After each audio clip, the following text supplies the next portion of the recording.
So let me ask. So with the combination of these different mechanics, so we've seen three so far. We've seen the basic jump, the forward jump using W, and now we've got the jolt using the right-hand mouse button.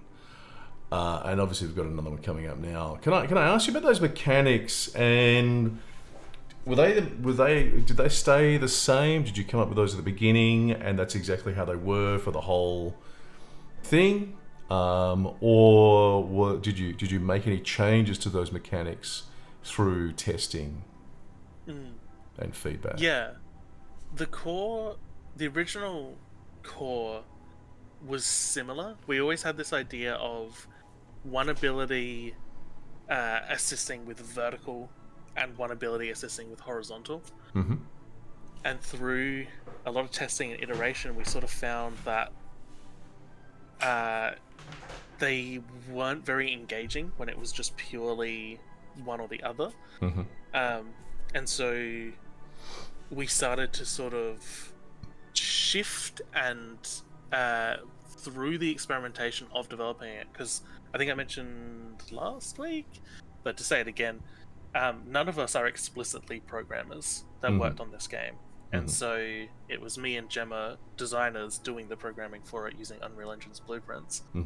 And so through our learning of how blueprints and Unreal Engine works, we found different little things, and so some of those ended up getting rolled into the abilities. And so over time that led to this idea of both abilities should have a primary function, but then also a secondary function.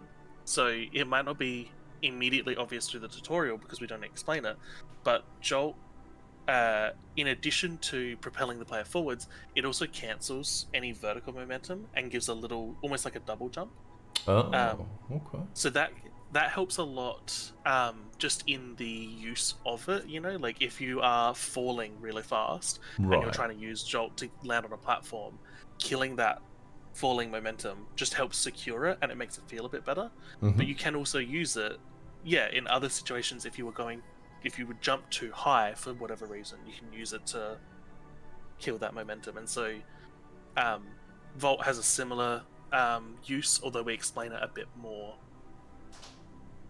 with a bit more clarity, obviousness. I can't think of the word. Explicitly. And should we let him play the Vault tutorial before speaking more on how Vault works? Yes. Yeah. I was just gonna say, let me try this one. So I would think if you're going to move forward, maybe to change the color of the question marks. Yep. I'm not sure. I'm a little torn because I like the fact that they're not in my face. They're there if I want them, but I rarely notice them. So I'm not sure whether that's... I think part of the issue is when I was laying these tutorial levels out, I was using the question marks as a waypoint, or to try and entice the player to move to a specific spot. And so I think there's a little disconnect there where they blend in so much with the keys and the arrows. Yeah. So sometimes they work well, but sometimes I think because they're serving two purposes, right, it leads to some of that. I think maybe splitting that up a little bit, having a specific wayfinding symbol, and then keeping the question marks as relatively unobtrusive might be sort of the best of both worlds there. Yeah, I mean, you could leave them. You could leave them as they are. Maybe experiment with them, but. Okay. Well, they are. Having said that, while mid jump, hold the right mouse button to use Vault. Use Vault immediately after launching to gain additional height. The later into the jump. Hang on. The later into the jump, the less height will be gained. So use the right hand mouse button. Vault immediately after launching to gain additional height. The later into the jump, the less height will be gained. Okay. So while Vault is active, basic navigation will have a small effect. Okay, so it goes from having no effect to having a small effect. All right, so a lot of information there. I think it's a lot of information, but so if I do this, right.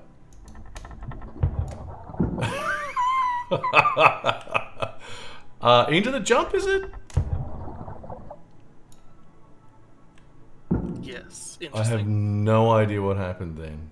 Did I do it right? I don't know. Let me try again. The last time, yes. Yeah, there we go. I think that is just well and truly we hadn't playtested enough, and I see an unintended interaction between the mechanics. Tell us what's going on. What are you saying? So one of the secondary features of Vault is that you can hover. So hover engages when you have a negative velocity in the vertical, and you use it, it'll bring you to 0 and then hold you at 0, which gives you that sense of hovering. And so my assumption is you were maybe holding right click when you let go of jump, or so close to it that it was being activated at 0 velocity. The jump then tried to add vertical velocity, but because you were still holding Vault, it overrode it and said no, 0. So there's a bit of a technical thing there. Is that what you're saying? Yeah, it's like there's two systems happening, and the Vault is overriding the jump. So. All right. So let me tell you what's going through my mind while I'm trying to use this, because I think this is kind of good, because the first two we looked at were very well. You'd obviously tested them, and you've got them. You've got them there. Whereas it's actually good to see one of these which is not as polished, I think, to sort of see the process that you go through, or the stages. So now, okay, so I'm seeing this. So now, do I hold it? I don't know. Okay, so I'm not sure. So space plus that. So does it mean same time? And that's what happens. The issue. Okay.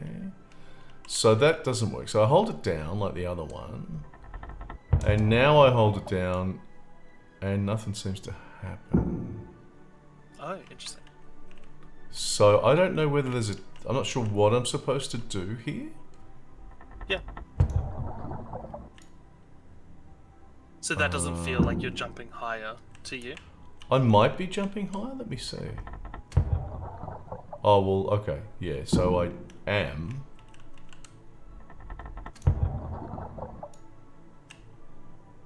Right.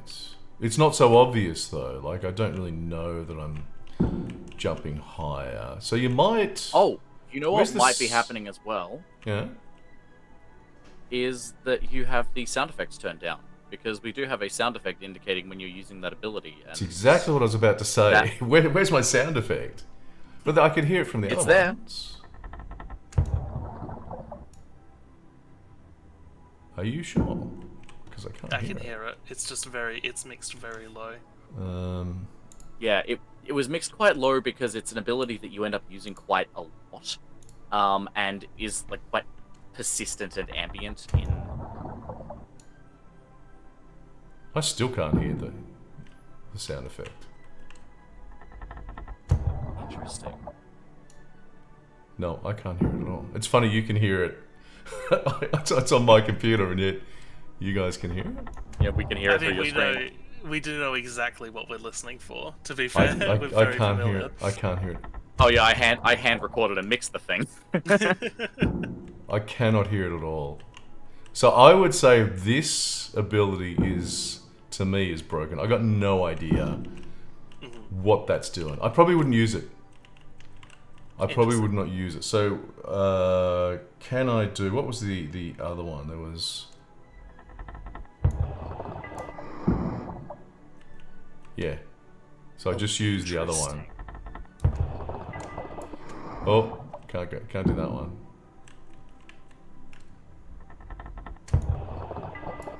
Oh, actually it doesn't work there, so that's interesting to see.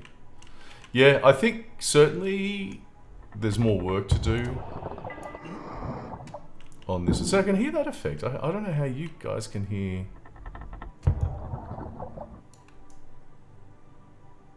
Yeah, that's alright. I mean, look, it's, as I say, it's good to kind of see. Hey, oh, thank God. Yeah.